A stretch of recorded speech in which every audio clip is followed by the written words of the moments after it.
Hello out there, and welcome to another edition of Bolts Breakdown. Bryan Burns, beat writer for TampaBayLightning.com, Recher 95.3 WDAE. And a lot of people mentioned last time we were together about the improved sound, so shout out to our guys at Samsung. Just wanted to make sure that we got everything right. These Go Mic mobile mics. What do you think, Burnsy? Pretty cool, huh? Yeah, it's nice. We feel legitimate up here. We actually each have our own microphone, and it feels like we've got a legit professional operation going here. That's right, man. This ain't no Mickey Mouse. So shout out to our friends at Samsung. We really do appreciate you guys for letting us use this equipment here for Bolts Breakdown. Before we get into, are they a sponsor? Should we maybe hit them up for some? We probably should. We need some more stuff. Samsung, hook us up. We need a new pair of shoes. Not really. I got my new gray shoes on today and my crazy blue socks. They look good. Thanks, buddy. We're always trying to dress good here on Bolts Breakdown. Burnsy looking all snazzy with his blue tie. No tie for me because when I walked out of the door today, the top button popped off, and I wasn't about to go in and change my whole outfit. So, yeah, this is how we're rolling for the game today. All right, before we get into tonight's game, a really good matchup with the Lightning and the Winnipeg Jets, two of the best teams in the NHL. Let's look back to the last game, Burnsy, on Saturday night against the Ottawa Senators. And you know what? Nice to get a game like that after a really tough performance against the Boston Bruins on Thursday night. And a lot of times when you lose a game like you did on Thursday night, like the Lightning did, you have a little bit of a clunker in it. There's a little bit of a stink and a little bit of a carryover on Saturday. What do you think, man? What do you think about the performance? I thought it was really good for them to be able to bounce back and to come away with a 5-1 win. Yeah, it was a good bounce-back performance as far as the result. And, Ottawa, they're kind of hanging on by a string here going down the stretch. There's not a lot of positivity going on with the Ottawa Senators right now. I saw some good things from the Lightning game. I saw some things that frankly still need a little bit of improvement. I thought there were still too many turnovers, still some unwise decisions with the puck. Things that you'd like to see them get cleaned up here over the last 16 games of the regular season. Some of those things, against a more formidable opponent like we'll see tonight against Winnipeg, those issues might come back to haunt them. But I don't think Ottawa could really take advantage of what they were presented by the Lightning. And I thought the Lightning got some really good secondary scoring from the defensemen. Had a record-setting night from the defensemen. First time to have 4 defensemen score a goal. It's the third time in Lightning history that all 6 defensemen had gotten at least 1 point. And the second time that defensemen had combined for 9 points total. And that first time came all the way back in the first season where I think it was, I don't even want to say the names because I can't remember off the top of my head, but it was like 2 guys that I want to say Stillman and Bob Beers. There you go. They had 6 and 3 points respectively, but this time you had like all 6 contributing. So I thought it was good for the Lightning to get some secondary scoring. Goaltending was absolutely fantastic as it usually is.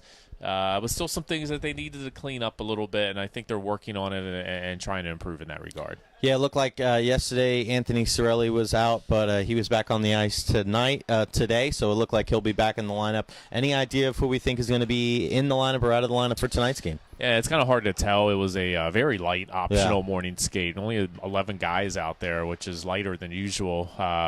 Looks like Andrei Vasilevsky will definitely be in net tonight. Louis Domingue was the only goalie out there for morning skate, which usually signifies that the other goalie not out there is going to be the starter in net. I would suspect Callahan, Martel will again be your forward scratches. Then in the back end, maybe Girardi's turn. I'm not really sure. It was Strawman last game. You notice Chernak hasn't really been a part of that rotation here for the last maybe 4 weeks or so, I want to say. He had the 2 games that he missed because of the injury. But other than that, he's been pretty much a regular in the lineup. So I think he's kind of taken his name out of that defenseman rotation. And now you're seeing Hedman, McDonough, and Chernak pretty much as regulars in this lineup. And now it's rotating between Sergachev, Coburn, Strawman, and Girardi. So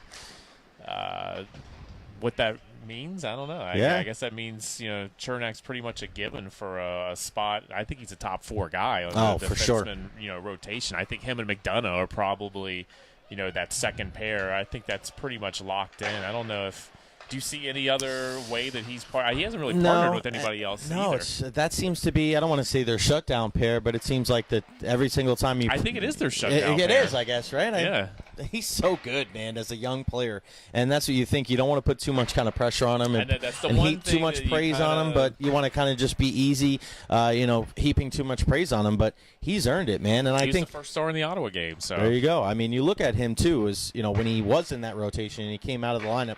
That first game coming back, it was kind of a little. Sometimes it took him a shift or two to get his feet underneath him, and he's not really doing anything to warrant him coming out of the lineup. So I think Cooper and the coaching staff, like you just said, I agree with you, man. They just look at it and they go, hey, this guy's got to stay in the lineup. He's one of our best four defensemen. Why are we taking him out? I mean, there's no reason to. On the other hand, I mean, I look at a guy like Mikhail Sergachev. How would you assess his play this season, Burnsy? Because I think, now that in his second season, I think at times he does struggle a little bit. I don't like that he plays with one hand on his stick. It seems like sometimes a little bit too much. He still has those turnovers.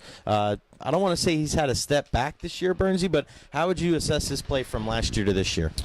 I think he's gotten better as the season's gone along. I think if you look at, especially offensively, if you look at, I think he has 5 goals now in the season. All 5 of those have come in like the last 21 games or so. Like he's really picking it up here offensively, starting to point with a little bit more regularity than he was before. Yeah, there's still some issues with turnovers, a bad turnover here or there, and like you said, maybe not as much attention to detail in his game as you'd like to see. But I think it's been a steady process. I don't think it's been maybe the rapid ascension that everybody was hoping for from him, especially after that fantastic freshman season. But I remember talking to Rick Bowness when he was still here, when he was the associate head coach, and he would talk about how it take 300 games before a defenseman really gets comfortable in the NHL, and I think he's at about like 150, 160 right now, so he's about halfway to that point. So he's still learning. It's still a learning process. Still a young guy. But you got to remember, I mean, he was a regular in this lineup last year. He's a regular during the playoff run. I don't remember anything glaring from the playoffs where it's like, you really need to get an upgrade there. He's really showing that he's a rookie. I felt he acquitted himself quite well in the playoffs. So for me, that's something to look forward to going into this postseason, is he has that experience, and I don't think that the moment is going to overwhelm him at all, as maybe we worried a little bit about with Chernak. And when talking about Chernak, I think maybe one thing with him, why maybe you're seeing him in the lineup a little bit more, kind of goes back to what Bonus was saying. You need to get the games. They know he's going to be a part of that top 6, once the playoffs roll around. Get him as many games as possible. Let some of the older veteran guys like Coburn, Girardi, Strawman, who might be feeling it at this time of the year with the wear and tear on the bodies, let them, have a night off or two a little bit more frequently, and get Chernak kind of out of that rotation and into the lineup with regularity so he can get the games the other guys can rest a little bit. Do you think, and I know a lot of people have been asking this, Bryan Burns, Jay Recher here with you on Bolts Breakdown, do you think that, how do you think they'll deploy the rotation when we get to the playoffs? I mean, do you think it'll be similar to the way they're doing it now? I mean, you're going to have games probably a lot more frequently, pretty much every other night, and this is where the depth would definitely come in handy, you would think, for the Bolts. Do you think they'll deploy the same kind of thing as far as rotation goes, or do you think they'll lock in with, the same 12 forwards and the same 6 defensemen? Yeah, I think they're going to, especially from a defensive standpoint, I think they're going to get their 6 and roll with those guys throughout the duration of the postseason. And you'll only see that 7th guy if there's an injury or some other reason that would necessitate him to come in. But I think they're trying to lock down who their top 6 are. I think they have a pretty good idea of what that is. I would suspect as we get closer to the end of the regular season that we might see those 6 in the pairings where they will be during the postseason. I think maybe you'll see those for 5 or 6 straight games, where just to get a little, they already have the chemistry, but just maybe build a little bit more chemistry, let everybody work with what it's going to look like in the playoffs for those final 5 or 6 regular season games. Similar to the forwards, I think you'll probably see them at least wanting to start to go with the 12 that they like and have them where they want them to be and try to keep that consistent throughout. But I think just, opponent, situation, injuries, I think are going to dictate that 13th guy coming off the bench and being a part of that. I don't think it's going to be a rotation as much, but I think it's going to be more situational based. Do you think that the forwards are a little bit easier to see what they're going to do? I mean, you look at the 12 guys they have now, and you see Callahan and Martell, and I think those are pretty locked in. Do you think the defense is a little bit of a harder equation to kind of figure out? Because, some say, it's easy, it's Girardi, but then, some other people say, well, it might be Coburn, it might be Sergachev. I don't see it would be Sergachev. I think it would probably come down to Girardi and Coburn. Do you agree? Yeah, I think it'll probably come down to those two guys, and I think that a lot of it's going to be predicated on, if it's Coburn that sits out, like that's who Sergachev has partnered with for much of this year. So is he going to have that chemistry with another guy that he hasn't really played that much with? We've seen Hedman and Girardi a lot this year. Like, do you want to break that up? Do you want to bring back Hedman and Strawman, which I think is a really strong pair?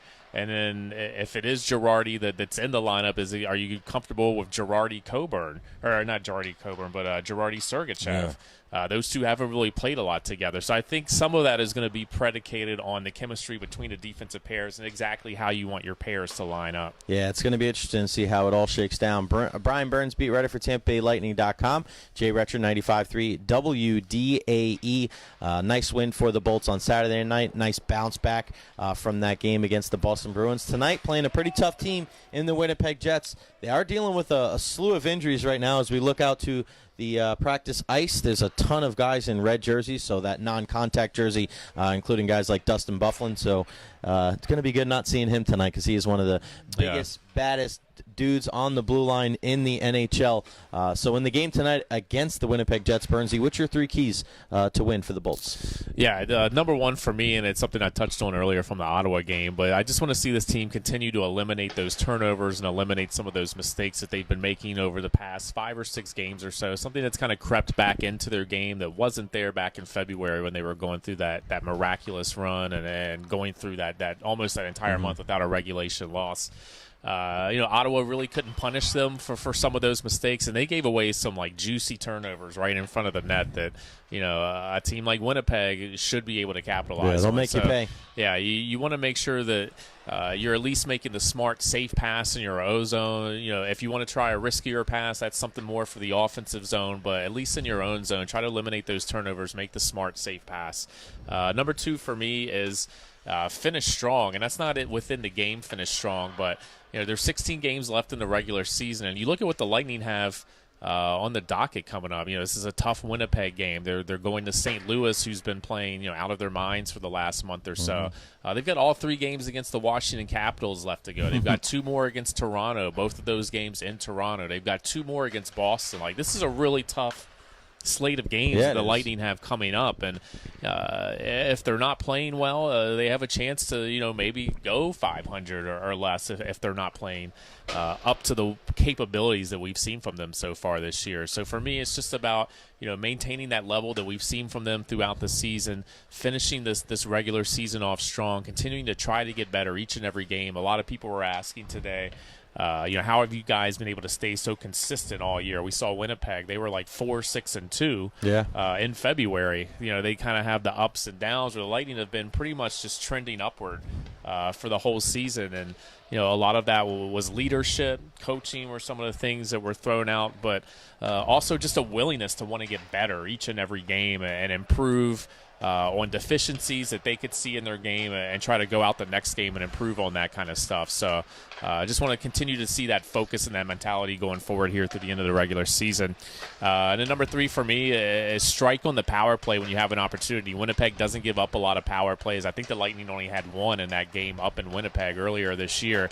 But obviously we know the Lightning's power play is tops in the league. It's one of the best in the league historically. If the season ended today, it would be 7th overall in the NHL, the 7th best power play ever to play in the NHL. And then on the flip side, Winnipeg are only 22nd on the penalty kill. They are better on the road for some reason. Yeah, strange. Yeah, 9th on the road, and then I think it was 28th at home on the penalty kill. But obviously the penalty kill not as good as some others that the Lightning have seen. So when they do get some of those opportunities, it's really going to be imperative that they take advantage of it. Bryan Burns, Jay Recher here with you on Bolts Breakdown. If you have any questions, feel free to ask them there at the bottom of the screen. Make sure you share this on your Facebook and always let us know where you're watching. We always appreciate everybody out there joining in on the conversation here on Bolts Breakdown. Some really good stuff with Bryan Burns and myself. Some great points there with the Winnipeg Jets, and a lot of questions today, especially in the morning skate with John Cooper talking about his leadership. I thought that was one of the best things that we heard, was that they were asking him, why has this team been so consistent? And he said the number one reason to him was coaching. No, he was just joking around. But just talking about his leadership, and I love that he immediately mentioned Ryan McDonough and said that coming in here, he's been a big didn't addition. want to step on anybody's toes. And I think you can make that same argument for Ryan Callahan when he first came here for the trade for Marty St. Louis and the change in his leadership. The next year after he signed that deal, same thing with Ryan McDonough. How you came in last year, he played well, but he also was dealing with that hand injury. And so he comes in, he's dealing with an injury. He's dealing with not trying to step on anybody else's toes, whether it be a Stamkos or a Callahan or anybody else that's a leader on this team. But now you come in and you see how he settled the room. He's done such a fantastic job. And also a guy like Dan Girardi as well, another guy that's a leader that has been through the wars of a rigorous postseason. So you have those guys, and you have kind of like the balance. You have more of the serious nature of a guy like Ryan McDonough, where he's, he never gets too high, never gets too low, and he's been a top pair defenseman pretty much his entire career. And then you have a guy like Dan Girardi, who you may not see it all the time on the ice, or maybe you do see it in interviews, but we see it, Burnsy, and I'm sure you've seen it on the road trips, and we've seen it in the locker room. He's such a jokester, and he keeps things so light. So you have, a pairing that has been together for so long. They've played in Stanley Cup final games. They've played in All-Star games. They've just seen the lay of the land in this league. So having both of those guys this year helps Callahan, helps Stamkos, Palat, Hedman, and that leadership core to me is a big reason why they've been, as you said, ascending all year and have been at the top of their game. And there hasn't been too many lulls. There hasn't been a 3-game losing streak because of guys like that in the locker room. Yeah, Girardi was a beauty after the Rangers game at Madison Square Garden. He scored that goal from his office. On the 4-on-4. He was like, someone asked him like, describe your goal, and he's like, well, I was just kind of meandering around the zone, because that's what I do when I'm on 4-on-4, because I don't really know what I'm supposed to do. That's awesome. On the 4-on-4, and the pass came across to me, and luckily I was able, right in my office, just put it right in the back of the net like I always do. Danny on the spot. Had such a great answer, but that's kind of the personality that you get from Dan Girardi, and he's a guy that really keeps guys loose in the locker room. I don't know if did you go to the Bolts game I night did not. the other night? I unfortunately wasn't able to attend either, but Dan Girardi kind of moderated that whole thing with the players, and I think he's just got the perfect personality for that, because he's just such a funny guy, quick-witted guy, serious when he needs to be, but really does a good job of keeping things loose. And with Ryan McDonough, I think even here of lately, like, he's become a real pleasure to talk to after games. I thought after the Boston game, he really broke it down well, just as far as they weren't making smart passes. They were maybe trying to do a little bit too much in their own end. It wasn't so much physical fatigue, but maybe, they were coming off a really difficult stretch. That was their 15th game in 28 days to close out February. It was the second end of a back-to-back, 3 games in 4 days that they were playing against a really motivated and rested Boston team. And a hot team right now, too. Yeah, and sometimes you might not feel it physically, like you feel like I'm okay, I'm not fatigued, but mentally, sometimes you make plays that that you shouldn't make, but you just kind of want to get the play over with because you are a little bit physically fatigued, but you don't maybe want to admit that to yourself. Yeah, exactly. And you do things that maybe you shouldn't, you shouldn't do, or you try to make the hero play when you know the safe, smart play is going to be the way to go. And I think a lot of that was going on with the Lightning in that Boston game, and I thought Ryan McDonough really did a good job of explaining that after that game. And he's just been a guy that, John Cooper has talked about. You didn't make any moves at the trade deadline. Well, we made our moves last year when we brought in Miller and McDonough, and both of those guys, they added a little something to our team last year, but really haven't gotten the full taste of what those guys can do for this squad until this year. And I think that especially for Ryan McDonough, because he came in a little banged up last year. Like you said, he didn't really want to step on anyone's toes as far as the leadership department. That was something I talked to him during the offseason. We do these in their own words pieces where, we'll talk to a guy and then we'll kind of do something from their perspective, kind of like they're writing it. Now it's something I talked to him about. Like, is it difficult going into a locker room when you're the captain of a team and then you go into a new team at the trade deadline and there's already a captain there in Stamkos, and you've got 3 or 4 other guys in the room that have been captains at other places or, Other are part levels, of the leadership group within the Lightning. You admit it, like, yeah, you don't want to come in like you see things that you can bring from your perspective and from your experience that you can bring to this team and hopefully add to them. But at the same time, you don't want to step on anyone's toes as far as like the leadership structure and how things go. So I think he feels a lot more comfortable now, having gone through an offseason with this team, having gone through training camp. He's been through the wars with the team now. He feels like he can speak up and other guys will listen and pay attention to him. And I think you're seeing this Lightning team kind of reap the benefits of that. Very insightful player for sure. You always walk away from his scrums feeling smarter about the game, and he never. A little bit like Brian Boyle when he was here. That similar kind of way of breaking it down. No kind of attitude or he's never snippy with anybody. He's just the way it goes, man. He's just a good dude overall. As always, we want to hear from you on Bolts Breakdown. Where are you watching it from? Make sure you share it on your Facebook and let us know, and we'll shout you out. Shout out to Paul Hilbrandt from Jacksonville, Austin. Thank you for the kind words from Lakeland, Glenn, Vegas Lightning fan here. Chris Longtine.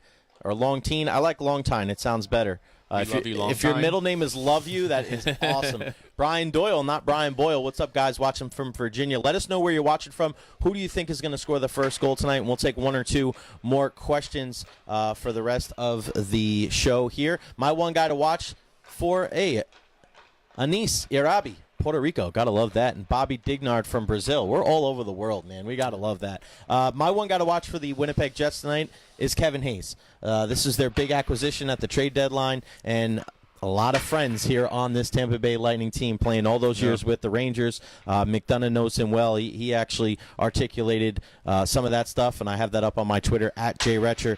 It is long time. All right, awesome. Thanks for watching, Chris, and shout out to Jack from Quebec.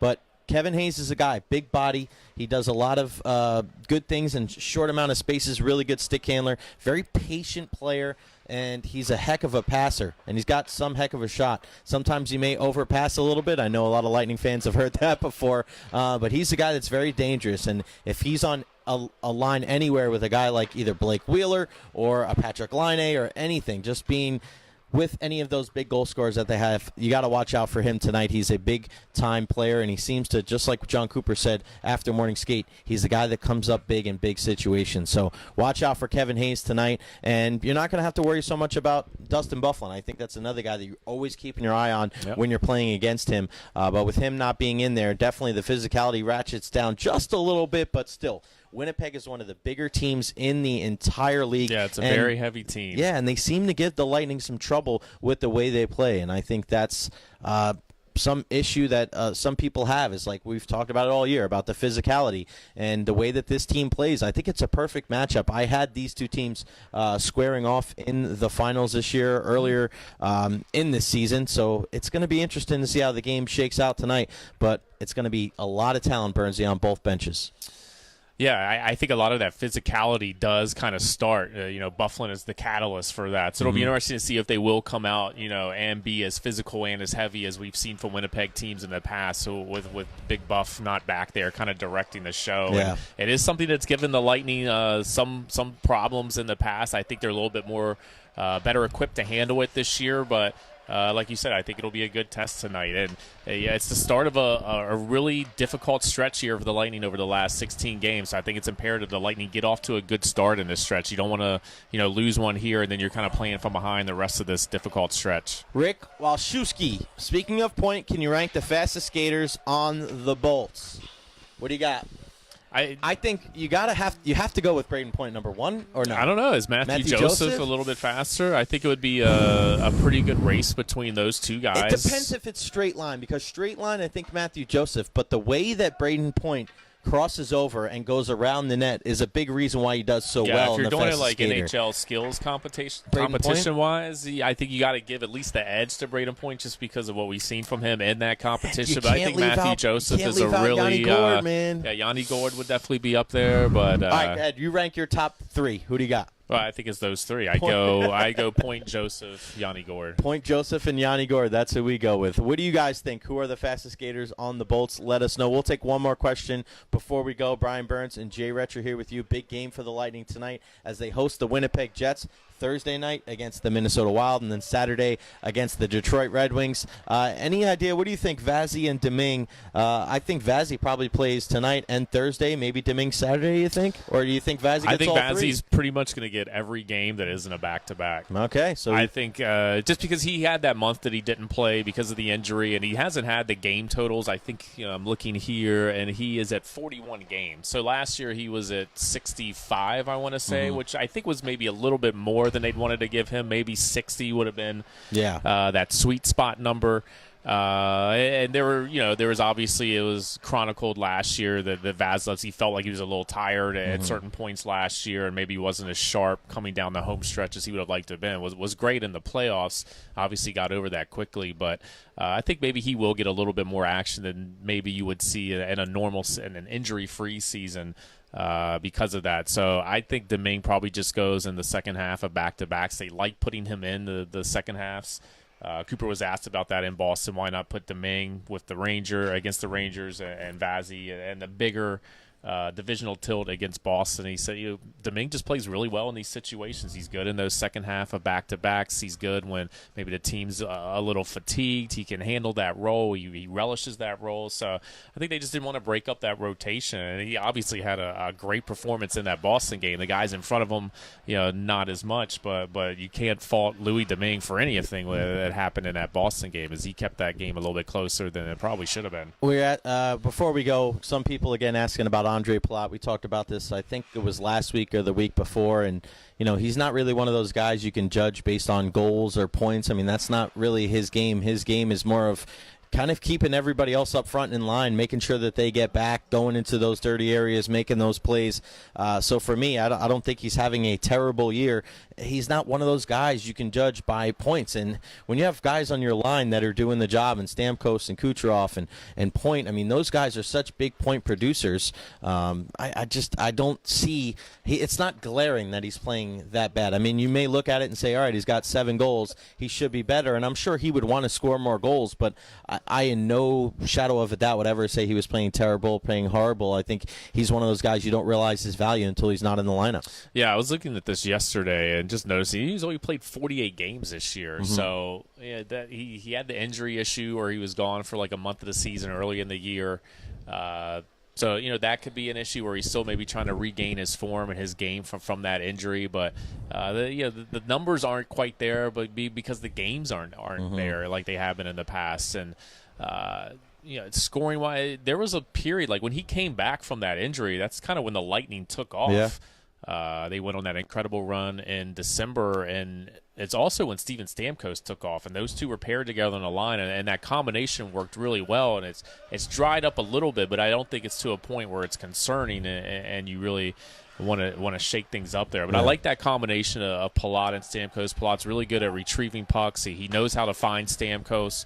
Stamkos can be that shooter. Doesn't have to be the playmaker as much. He can be the shooter, score a lot of goals, and hopefully they'll start to heat up here over these last 16 games. Bryan Burns, beat writer for TampaBayLightning.com. Make sure you follow him on Twitter at PBurnsNHL. You can follow the team at TB Lightning. Go to TampaBayLightning.com for the best news and notes. What's the story on today, brother?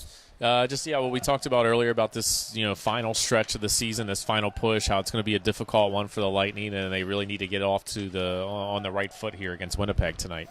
Gavin, we were talking about Andre Palat there. Pronouns, pal. So sorry if you caught that a little bit late.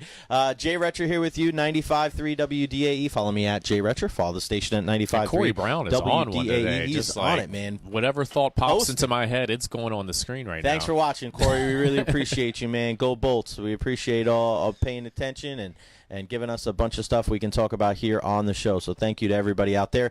95.3 WDAE.com for the best Bolts coverage. It'll be back on Fox Sports Sun tonight, and then always up the dial on our sister station, News Radio WFLA. Lisa Hartley, sorry you're late, but we got to roll. That's Bryan. I'm Jay. We'll see you Thursday, looking back at this game and previewing the Lightning's game against the Wild right here on Bolts Breakdown.